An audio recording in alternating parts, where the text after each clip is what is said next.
Let's turn now to real estate, and our topic this morning will be interest rates. What are the current interest rates and how do they fit into the current real estate scene?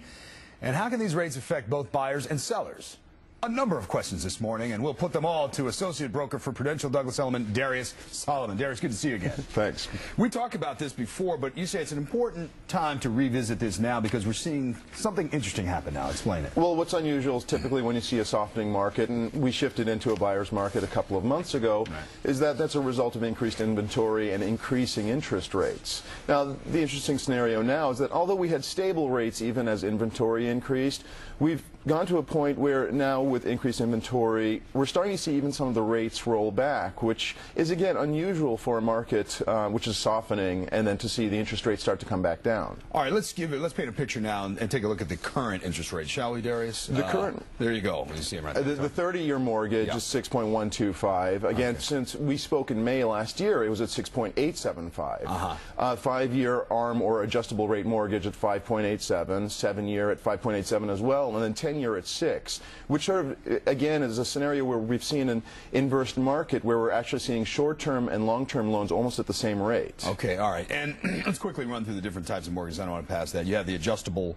Very briefly. You just saw what their prices are. Right. The 30-year fixed is the standard, where you have fixed payments for 30 years. If you're buying long-term, is typically the best to go with. Okay. The adjustable rate mortgage is essentially a mortgage where you're taking a slightly lower rate for a period of 3, 5, 7, or 10 years, and then after that time period, you'll go to a floating rate with the market to capture slightly better. And finally, there's the interest only, which I caution people, be very aware of what you're doing with that, is where you can only pay the interest portion, but after the period that you've locked in, it becomes it becomes a 25-year loan. So be careful when you're looking at those. All right, Darius, let's look at some practical examples now to talk about this effect of the rising interest rates and the lowering prices. Let's look at a co-op apartment. Exactly.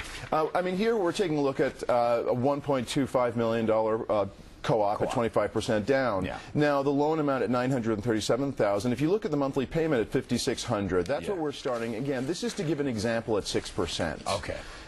Now, if you look at the next 7%, at 7%, what you'll actually see at that point is that although we're looking at about a $100,000 reduction in prices here with a 1% rate increase, now if you look at your monthly payment, it's actually gone up by $100. And we're using extremes right here. We even looked at 8% as well. And if you look at that number, again, here we're talking about almost $200,000 less.